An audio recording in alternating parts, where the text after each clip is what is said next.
passé, mesdames? Ok. Bon, qui a? La partie, mesdames, je dis, je vais bouler encore. Nous partis déroulés. La partie. C'est ça. Mais ça, bon. I think only in this crowd would I get this kind of welcome. So it's really nice. Thank you. Merci à vous. It's so wonderful to see so many of you. I was telling someone, I don't think I've ever seen that many Haitian women outside of Haiti. I want to thank Karen, Ariel, the whole planning committee and everybody. And I agree with Karen, you should definitely get Karen's book. It's a wonderful book. She, you know, it's not just a political, but it's also a very wonderful personal story. So I would pre-order, but I already have she gave me a galley. I'm very special. But I'm gonna order, I'm gonna pre-order anyway. But I wanna, it's somewhat emotional for me. I'm a Haitian child of the 1980s. I came to New York like during the AIDS era, during the, you know, and I was just telling Yamish, and please give Yamish a round of applause.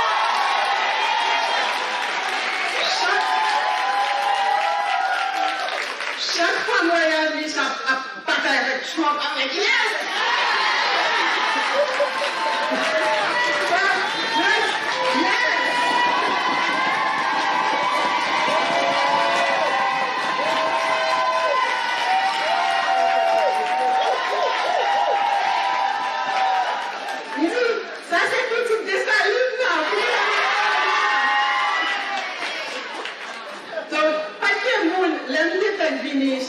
Haiti, when I came to New York in the 80s, there were people like Karine, there was Loyal Mish. Now I can turn on my TV and see fabulous Haitian women. How special is that? And then to meet all of you. My daughter Mira is here, and I have to say, every time you guys talk about the sleepover thing, it's like you're doing me a great service. Because now, I think after this, she realizes, like, I'm not a strange person. It's like, I have a whole tribe. There's so many like me. Who thinks, like, who is always with me like I am? Who will come in like and I never thought those words would ever come out of my mouth. Because I hated when my mother did this. But looking around the room, there's so many of you that have personally meant so much to me. And I have to start with Marie Racine. Marie was one of those people when my book came out, and there were a lot of angels like that in the Haitian community for me. Some of you may not remember, but I got a lot of help for that book, because there was something in it that Haitian people didn't really like. So, and then Marie, I remember, pulled me aside, and one of the many things, I had a lot of older Haitian women who did this for me. Carol Joseph is one of them, who was the first Haitian woman to be president of a university in the United States. Carol.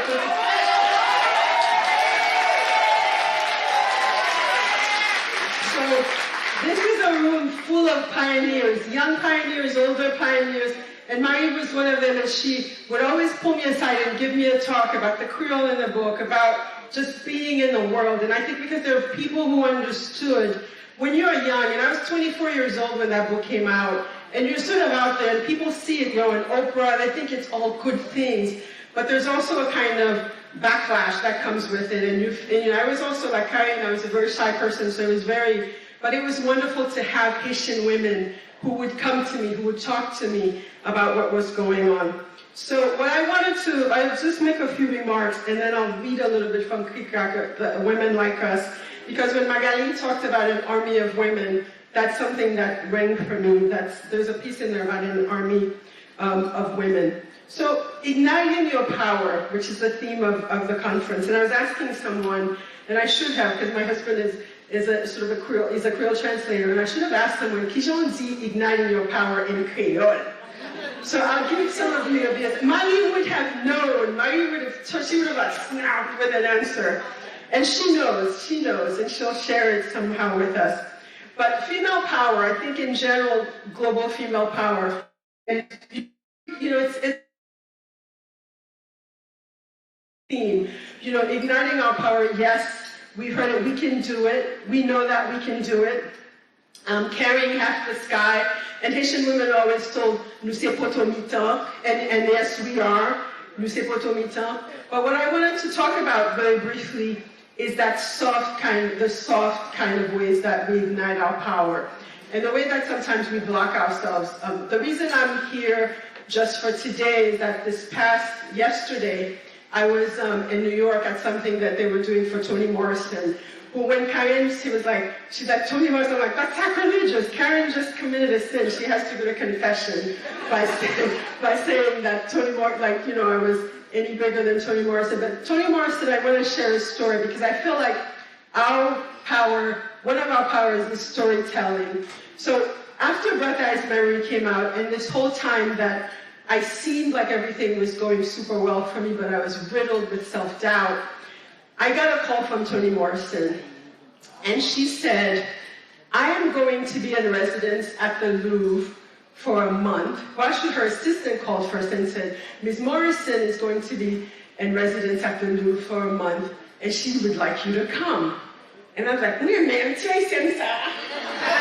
Are you kidding? And I said, no. I said, oh, it's too much. And I had Mira as a baby. And then so the next day, Toni Morrison calls me. She's like, hi, this is Toni Morrison. And I was like, I'm in trouble now. And she said, I heard you said no. And I said, well, I have this baby and I'm sick. And she says, well, it's not always going to be a baby. And I said, well, I'm sick. Like, they're not going to be sick in 6 months when the thing was actually going to happen. And she said, tell me what you need. So I said, Monsieur Maman, Monsieur Belle-Mère, Monsieur and then Monsieur Papa, she's like, done. And so 6 months later, I was at the Louvre with Toni Morrison. But it's something I always think about. I was, in the church they think of blocking your blessing. I was totally blocking my blessing because I didn't feel worthy. And I think part of it was that something, and there are wonderful things in any language, but there's also in Creole. I was thinking, I might be sous moon, if I accept this. And we're told sometimes, we're sous moon. And we let people treat us badly because we're like, we want to be nice about this sous moon. And I've had in the growth of, from when the book came out, from having no book, from trying, you get a lot. We let people treat us badly sometimes, because if you feel like, oh, and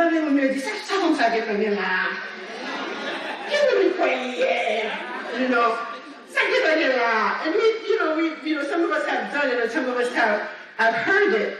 And so that for me was that moment, and I kept thinking it was as the thing that was linking from the Toni Morrison event yesterday to this event today, was that how much we dim our power when we play small. And I realized playing small, and one of the questions that someone was asking just now about how we, how do you deal with the pushback and people wanting you to play small. So là, on dit, qui nous comprend même toujours passer oui. And Baina Bello, who's a wonderful, our extraordinary historian. Baina, where are you? Let the people see you, Baina. She's outside. But Baina Bello, she has a book out there, Shearers of the Haitian Revolution. But Baina Bello tells us this all the time. She tells us who we are. Nous sommes petits Anakaona. Nous sommes petits Salis Belair. Nous sommes petits Cécile Fatima. Nous sommes petits Catherine Flan. Nous sommes gens qui sortis, parents nous sortis dans une dictature qui a toujours bataille. That's who we are. And as I said, it's a lesson that I am still learning myself, because it's not easy, and it is a process. And I think that's what is important for us to know. When you see someone standing up here, and if you read Karin's book, you'll get that sense too. You see her on MSNBC, it seems like everything's perfect because they're around a frame. But there is a lot of struggle that also is behind that. And going along to with what Magali said, I think it's so important, especially as we gather here, to remember that our individual success, means nothing unless we are not just the exception, but are almost normal. Like and some of you might have had those relatives, I know I have, that would not do, Pisi pagan ken Haitian a kate kote m'habite.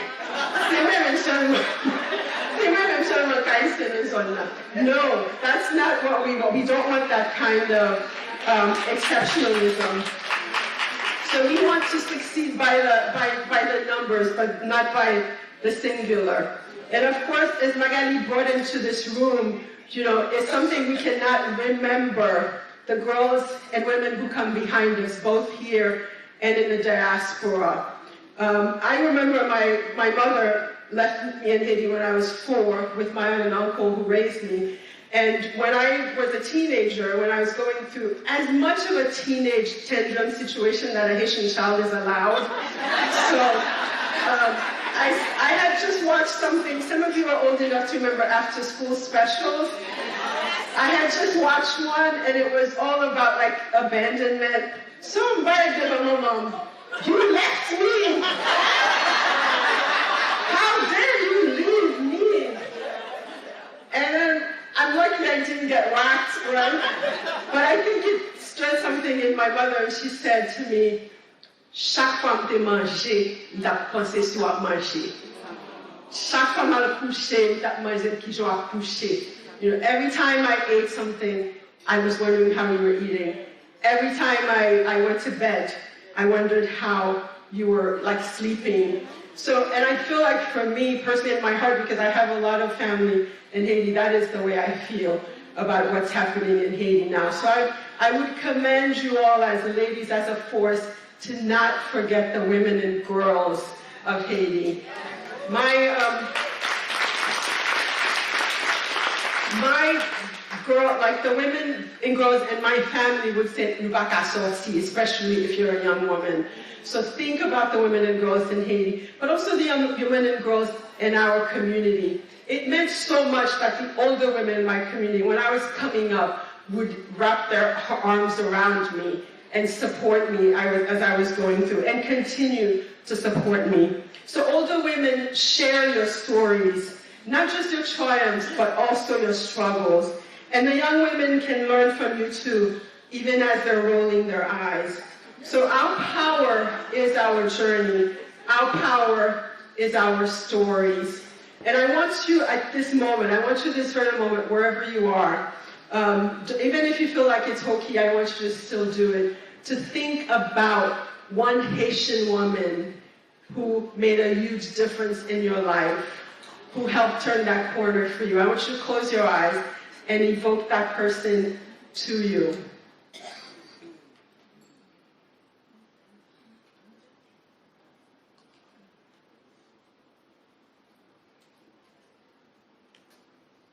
Now think of what you can do, how you can put that in the life of someone else.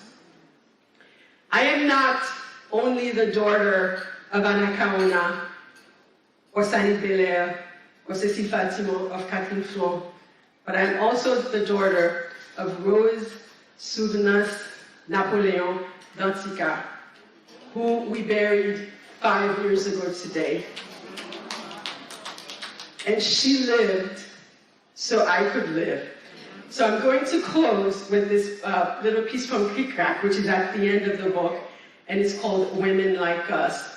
And the title, Women Like Us, was from a poem by a Jamaican poet, Lorna Goodison, and it is, when shadows like dust falls, women like us will rise.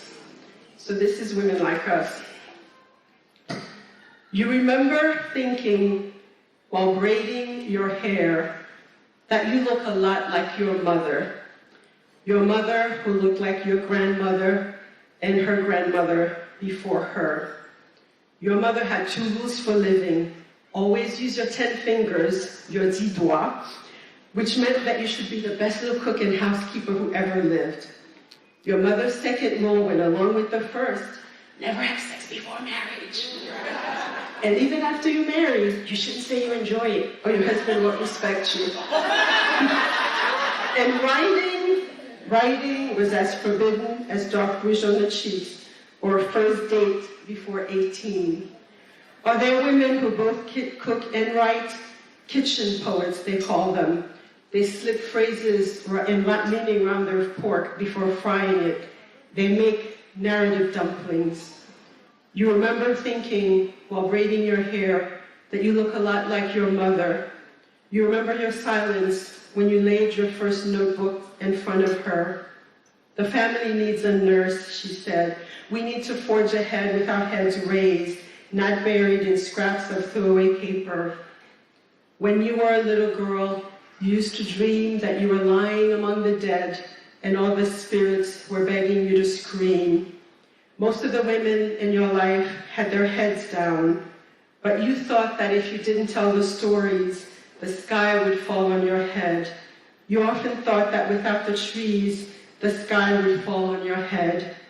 You remember thinking, while braiding your hair, that you look a lot like your mother who looked like your grandmother and her grandmother before her.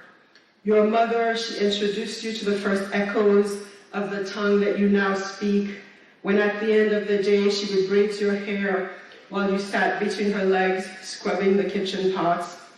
When she was done, she would ask you to name each braid after those 999 women, this army of women boiling in your blood. And since you had written them down and memorized them, the names would just come rolling off your tongue. And this and everything you have ever done, and everything all of you have ever done, has been the way, a testament in the way, to the way that all of these women lived and died and will live again. Thank you.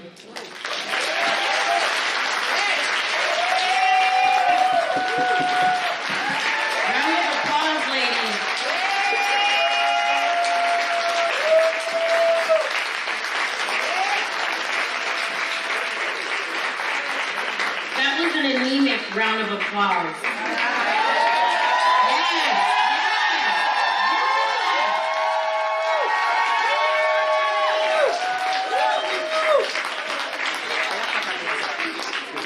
Our mistress of celebration is navigating the new floor plan and making her way to the front. Karen's she's coming. You counting people? Oh, they go. Okay, count. There should be 9 of us. What's Farah? Farah. So we're always working.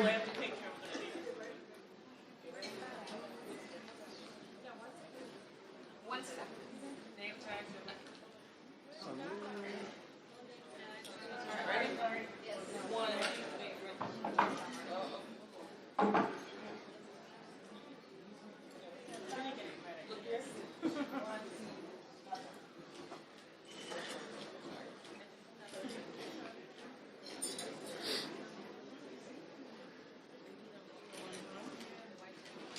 Hold on. We're going to do one with our speakers, please.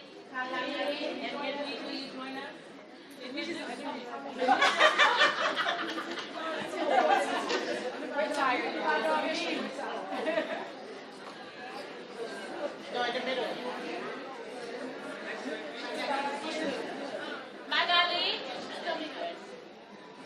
Is Farah